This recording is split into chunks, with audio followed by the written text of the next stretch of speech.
Tun bayan kammala zaben shugaban ƙasar Amurka wanda ɗan takarar jam'iyyar Republican Donald Trump ya yi nasarar lashewa, yaƙi tsakanin Rasha da Ukraine ke ƙara ɗaukar sabon salo, musamman ma tun bayan da gwamnatin Biden ta amincewa Ukraine ta yi amfani da makamai masu linzami kan Rashar, wanda ya kai ga Rashar ta mayar da martani mai zafi kan Ukraine a cewar shugaban ƙasar Vladimir Putin. Сегодня ночью нами был нанесен комплексный.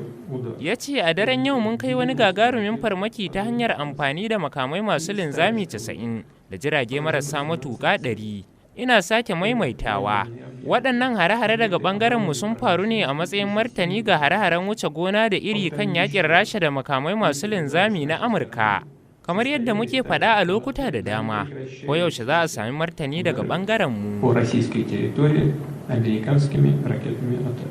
Wannan dai yana zuwa ne bayan alkawarin zaɓaɓɓen shugaban Amurka Donald Trump na kawo ƙarshen yaƙe-yaƙen da ke faruwa a duniya ciki har da yaƙin Rasha da Ukraine. I will prevent and very easily World War III, very easily. Ya ce zan hana yaƙin duniya na uku cikin sauƙi, da zarar na karɓi ragamar aiki zan yi hakan, musamman yaƙin da ke tsakanin Rasha da Ukraine za a warware shi cikin sauri.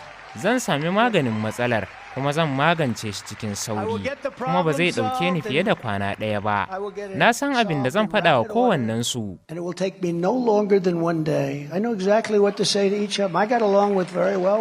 Yayin zantawarsa da gidan talabijin na CNN, shugaban Ukraine Vladimir Zelensky ya bayyana kalaman na Trump a matsayin adawa ga Amurka. If Donald Trump doesn't Ya ce idan Trump bai san wanda zai mara wa baya ba tsakanin Ukraine ko Rasha, ina ganin zai fuskanci kalubale daga al'ummarsa, saboda goyon bayan Rasha yana nufin nuna adawa tsantsa ga Amurkawa. It means be against Americans. Wannan na zuwa ne yayin da Putin ya kuma yi ikirarin cewa Rasha ta rubanya haka kuma makamanta masu linzami, inda a cewarsa sun haɗa kusan ninki 10 na makaman sama da na ƙasashen NATO, sannan ya ƙara da cewa zuwa shekarar 2025 haɗa makamansu masu cin dogon zango zai ƙaru da kashi 25 zuwa 30. Yusra Ridwan.